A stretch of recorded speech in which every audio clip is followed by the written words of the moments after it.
নমস্কার বন্ধুরা,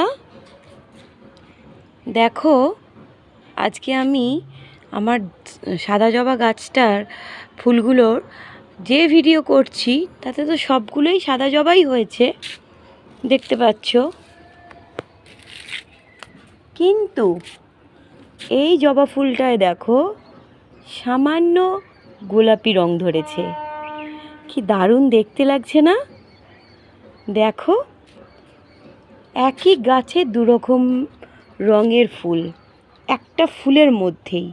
এটা যদি পুরোটা গোলাপি হতো আরও সুন্দর লাগতো, অথবা প্রত্যেকটা পাপড়িতে যদি একটু একটু করে গোলাপির আভা থাকতো আরও সুন্দর হতো। কেমন লাগলো আজকের ভিডিওটা? দেখো, আমি প্রতিদিনই প্রায় তোমাদের সাথে আমার ফুল গাছের ভিডিওগুলো শেয়ার করি।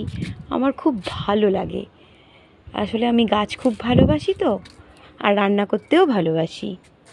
তোমাদের কোনটা বেশি ভালো লাগে, আমার ফুল গাছ না আমার রান্না? সেটা একটু জানিও তো।